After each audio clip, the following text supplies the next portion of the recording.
तो मूवी में हमें दो मेन कैरेक्टर दिखाए जाते हैं जो बाप और बेटी की होती है। बाप का नाम बेन और बेटी का नाम सारा होता है जो कि बीमार हो। बेन अपनी बेटी सारा को लेकर हॉस्पिटल में आता है ताकि उसको ठीक से इलाज करवा सके। इनफैक्ट उसके साथ मेंटल इशू था। डॉक्टर ये बताते हैं कि उसका माइंड ठीक से काम नहीं करता है, उसका ब्रेन को उतनी ग्रोथ नहीं हो रही। इस वजह से सारा काफ़ी डिप्रेशन में चली जाती है और कुछ स्केचिंग भी करती रहती है जो उससे नज़र आता है। आज हॉस्पिटल में वो दिन होता है जब सारा का सीटी स्कैन हो रहा होता है, लेकिन उस टाइम सारा का तबीयत बहुत ख़राब होने लगता है। वह चिल्लाने लगती है जैसे उसके सामने कोई हो और वह काफ़ी दर्द में हो रहा है। वहाँ की लाइट भी ख़राब होने लगती है, साथ ही साथ सीटी स्कैन का मशीन भी ख़राब होने लगती है जिससे वो धुआं निकलने लगता है। तभी बेन अपनी बेटी को बाहर निकाल के उठा के बाहर आने लगता है। तभी सारा बेन से पेन मांगने लगती है। जब बेन उसे देता है तो सारा कुछ स्केच बनाने लगती है। तो बेन डॉक्टर से बोलता है इसका इलाज करना कैसे संभव है। तो डॉक्टर बोलते हैं कि इसका इलाज करना भी संभव नहीं है, इसका मेंटल स्थिति बहुत ही ख़राब है, तो आपकी बेटी का ट्रीटमेंट नहीं हो पाएगा। तो बेन अपनी बेटी को लेकर कहीं और चले जाते हैं। वो प्लान करते हैं कि इसको कोई और हॉस्पिटल में ले जाके एडमिट करवाएं। तभी उनसे एक नर्स मिलती है जिसका नाम एमिली होता है। बेन से सारी बातें डिस्कशन करती है। नर्स भी बहुत ही इमोशनल हो जाती है। अब ये लोग एक एविलेटर में जाते हैं, वहाँ पर एक और आदमी होता है और साथ ही वहाँ पर एक डिटेक्टिव भी आ जाता है साथ में एक और आदमी लेकर। वो लोग नीचे वाली फ्लोर की तरफ जा रहे होते हैं कि एविलेटर रुक जाता है, वहाँ पर अंधेरा हो जाता है और डिटेक्टिव जिस आदमी के साथ लाया होता है उसकी तबीयत ख़राब होने लगती है। वे लोग वहाँ से सिक्योरिटी को कांटेक्ट करते हैं लेकिन कोशिश करते हैं, कोई नो रिस्पांस। तभी एविलेटर का दरवाज़ा खुल जाता है और वो एक फ्लोर पर पहुँच जाते हैं जो कि 6 फ्लोर होता है। जैसे ही वो लोग बाहर आते हैं तो देखते हैं वहाँ पर कोई नहीं है, वो जगह खाली है। वो जगह उस सबको काफ़ी सुनसान लगती है। एक रूम से कुछ आवाज़ आने लगती है। जब डिटेक्टिव वहां जाकर देखता है तो वहां एक फ़ोटोकॉपी मशीन अपने आप चल रही होती है, लेकिन जैसे ही उसके पास जाकर उसे छूने लगता है वो रुक जाती है। तभी इमली को कुछ नज़र आता है जो बहुत ही अजीब था, यानी इस फ्लोर पर सब चीज़ें काफ़ी अजीब थी। वो लोग जैसे ही थोड़ा आगे आते हैं एक लेडी दिखाई देता है जो कि व्हील चेयर पर होती है। वे लोग जब उसे देखते हैं तो हैरान रह जाते हैं, किसी ने उसके दोनों आंखें निकाल ली थी। किसी इंसान का काम वो था ही नहीं। वहाँ से भागने लगते हैं ये देखकर, क्योंकि वो बहुत डर जाते हैं और उन्हें यहाँ पे खतरा लग रहा था। तो वो लोग सीढ़ी की तरफ जाते हैं, लेकिन जैसे ही वो लोग सीढ़ी पर पैर रखते हैं फायरिंग का स्टार्ट कोई कर देता है। वो लोग अपनी जान बचाते हुए 5th फ्लोर पर आ जाते हैं। उनके साथ सारा भी थी जो व्हील चेयर पर थी। यहाँ उनको सीसीटीवी फुटेज मिलता है जो कि मॉनिटर पर चल रही होती है। जब ये लोग उनमें देखते हैं तो उन्हें हॉस्पिटल में 3rd फ्लोर कोई नज़र आता है। तो इन्हें लगता है कि उनको भी हमारी तरह मदद चाहिए जो कि खो गए हैं, उन्हें रास्ता नहीं मिल रहा है। तो ये लोग प्लान करते हैं कि हम लोग वहाँ जाएंगे। वहाँ पर सारा काफ़ी घबराई हुई होती है क्योंकि उन्हें लग रहा था कि उनके साथ और कोई भी है, कोई सुपर पावर जो कि उन्हें देख रही है। तभी एक दरवाज़ा खुलता है और सारा उस दरवाजे के दूसरी तरफ चली जाती है। अब यहाँ पर किसी को न तो मोबाइल फ़ोन काम कर रहा था और ना ही कुछ और। जैसे ही दरवाज़ा खुलता है सबकी सेलफोन में टावर आ जाती है और रेडियो भी ऑन हो जाता है। साथ ही इसे रिफ्लेक्शन भी दिखाई देता है जो कि किसी स्पिरिट का होता है। वो लोग इसके पीछे आने लगते हैं। जैसे ही ये लोग किसी और फ्लोर में चले जाते हैं वहाँ एक एक्सरे मशीन रखी होती है जिसे एक आदमी गलती से ऑन कर देता है। तभी वो स्पिरिट दूर जाने लगता है और उनमें से बूढ़ा आदमी कहता है हम सभी को एक जैसा हेलोसिनेशन कैसे हो सकता है। वहाँ पर जो दूसरा आदमी होता है वह कहता है हमारा तो दिमाग ख़राब हो रहा है, मैं यहाँ से जा रहा हूँ, तुम लोग रहो यहीं पर। जैसे ही वह आदमी वहाँ से निकलकर एविलेटर की तरफ बढ़ता है उसे लगता है जैसे ज़मीन हिल रही हो। उसे ठीक ही लग रहा था। ज़मीन से कोई हाथ बाहर आता है जो काफ़ी डरावना होता है। उसे देखकर वह डर जाता है, वो चिल्लाने लगता है और सारे लोग वहाँ पर आ जाते हैं।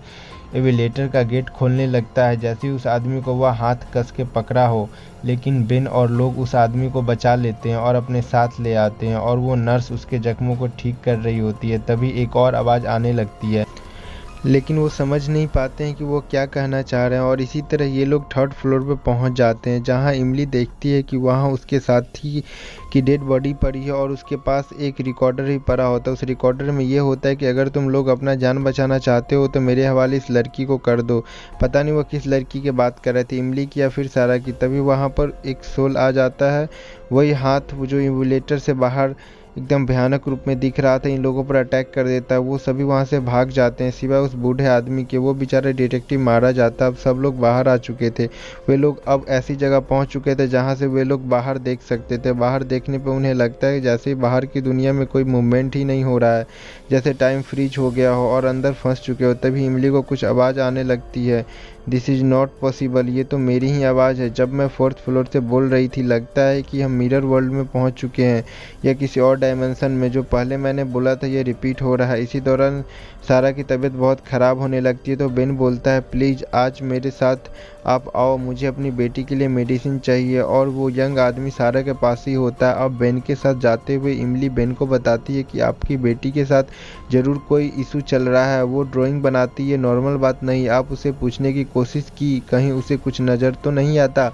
ज़रूर वो कुछ ऐसा देख पा रही जो हम लोग नहीं देख पा रहे हैं, नहीं फील कर पा रहे हैं। अब बेन और इमली को जाते जाते कुछ लोगों की डेड बॉडी मिलती है और उसके साथ गन भी होती है जिसे वो पकड़ लेते हैं। और आगे जाकर उन्हें फ्लोर से कुछ आवाज़ें आती है और ये उन्हें शूट करते हैं, जो कि एक स्टेयर्स की तरफ की होती है। और उन्हें पता चलता है कि जब वो ऊपर वाले फ्लोर पर थे और स्टेयर्स पर शूट किया था तो वो कोई और नहीं, इन्हीं लोगों ने किया था। वो ये चल क्या रहा था इन लोगों को भी नहीं पता था। ये लोग वहाँ से होते हुए एक इमरजेंसी रूम में आ जाते हैं जहाँ पर इन्हें स्केटनेस दिखाई देता है। दूसरी तरफ हम देखते कि सारा को कुछ फील होने लगता है जैसे उसके आसपास कोई हो। अब उस व्यक्ति जिसके पास सारा का फादर छोड़ के गए होते वो बोलने लगता है, ले जाओ इस बच्ची को अपने साथ। लेकिन इससे पहले कुछ होता है, वो बूढ़ा आदमी पीछे से आता है और उस यंग आदमी को रोकता है कि तुम कर क्या रहे हो। वो यंग आदमी के तरफ अटैक करने वाला होता है, लेकिन उसके स्किन पे देखता है पूरा सा क्रिएचर की तरफ उसका बॉडी फटा फटा होता है।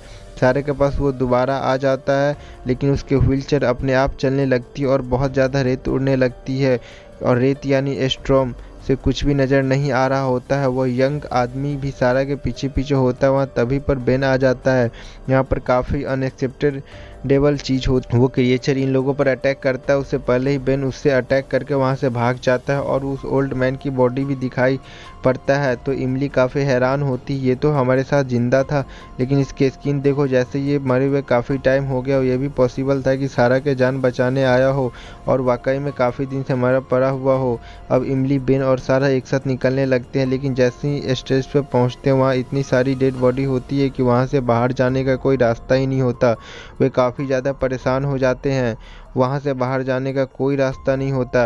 लेकिन सारा की तबीयत ख़राब होने लगती है। इसी वजह से बेन और इमली के लिए मेडिसिन ढूंढने लगते हैं। तभी नोटिस करते कि सारा उसके साथ नहीं है। तभी वहाँ पर एक क्रिएचर आता है और इमली पर अटैक करने की कोशिश करता है, लेकिन इमली उसे शॉक दे देती है और वहाँ से बाहर आ जाती है। दूसरी तरफ बेन को एक दरवाज़ा मिलता है। जैसे ही वो खोलता है तो हर तरफ रोशनी होती है। ऐसा लग रहा था जैसे किसी असली दुनिया में हो। बेन उन लोगों से कांटेक्ट करने का कोशिश करता है, लेकिन कर नहीं पा रहा होता है। बेन किसी को भी टच करने की कोशिश करता है, बात करने की कोशिश करता है, लेकिन न किसी से बात कर पाता है और न ही किसी को टच कर पाता है। इमली को भी सिग्नल भेजता है, लेकिन दूसरी दुनिया में होने से कैसे वो सुन पाता। दूसरा दरवाज़ा खोलकर वो अंदर आ जाता है। उसको अपनी प्यारी बेटी सामने नज़र आती है। वो बहुत खुश होता है, लेकिन सैडली वहाँ पर एक और क्रिएचर आ जाता है।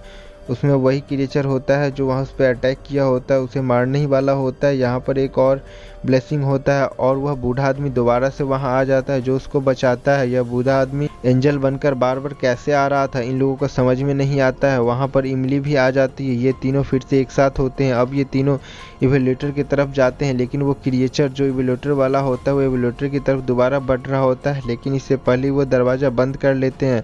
फर्स्ट फ्लोर पर जाने का बटन प्रेस करते हैं, लेकिन वो इवेल्यूटर उन्हें बेसमेंट में पहुँचा देती है। तभी सारा को कुछ आवाज़ें आने लगती है।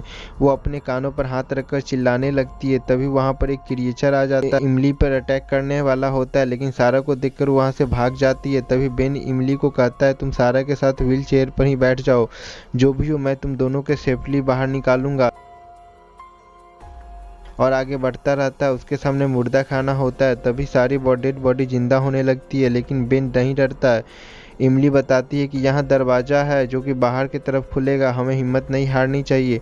बेन फ़ौरन अपनी बेटी सारा को उठाता है, इमली से भी आने को कहता है, लेकिन इमली जिस व्हील चेयर पर होती है वह स्ट्रक हो जाता है और बेन बाहर आते ही दरवाज़ा बंद हो जाता है। इमली अंदर ही रह जाती थी डेड बॉडी के साथ। तभी डेड बॉडी इमली के तरफ पास बढ़ने लगता है। वह काफ़ी डर जाती है और बेन चाहकर भी दोबारा अंदर नहीं जा पाता। वो फ़ौरन से एम्बुलेंस में अपनी बेटी को डाल के भागने लगता है और उसकी बेटी तभी चिल्लाती है, अपना कोई पीछा कर रहा है, आप पीछे देखो। कोई शैडो उसके पीछे सच में आ रहा होता है, जिसे देखकर उसके पापा बहुत ही घबरा जाते हैं और वहाँ से तेज़ी से बाहर जाने लगते हैं। जहाँ से वो गुजरते हैं वहाँ अंधेरा छाने लगता है। जल्द ही उस अंधेरे में एक शैतान बाहर आने लगता है, एक इविल क्रिएचर जो उन्हें मारने वाला होता है। तभी बेन एम्बुलेंस दूसरी तरफ करता और तेज़ी से निकलने लगता है, लेकिन सामने से तेज़ रोशनी आने लगती है। उसमें से ग्लो कर रही होती है जो उसकी बेटी होती है। वो एम्बुलेंस रोककर जैसे ही बाहर आता है उसके ऊपर फ़ौरन ब्लैक कलर का शैडो चढ़ने लगता है, लेकिन उसकी बेटी बोलती है, डैड आप डरो मत, कुछ नहीं होगा, सब कुछ ठीक हो जाएगा। वो शैडो की तरफ मुड़ती है और उसे बोलती है, मुझे वापस भेज दो। और यही से सीन वापस पुराने में शिफ्ट हो जाता है जहाँ से स्टार्ट हुआ था। वो सारा का सीटी स्कैन हो रहा होता है और फादर उसे उठाकर बाहर ले जा रहे होते हैं। इस बार सारा अपने डैड से कहती है कि मुझे पेन दो और वो ड्राइंग बना रही होती है। तभी वो बूढ़ा आदमी उसके पास आता है और बोलता है, मैं ठीक फील कर रहा हूँ, तुम भी बहुत जल्द ठीक हो जाओगी। अब सारा को जो इमेजिनेशन था वो सच में उसके मेंटल हेल्थ ठीक नहीं थी और वो सारा क्रिएचर शैतान उसके इमेजिनेशन था। और वो अब सारा के लिए ही अच्छी न्यूज़ ये थी कि सारा के वो सारे स्क्रिप्ट कभी नहीं दिखाई देंगे, क्योंकि वो उससे बच के आ चुकी थी और मूवी यहीं पे एंड हो जाती है। वीडियो देखने के लिए थैंक यू, धन्यवाद।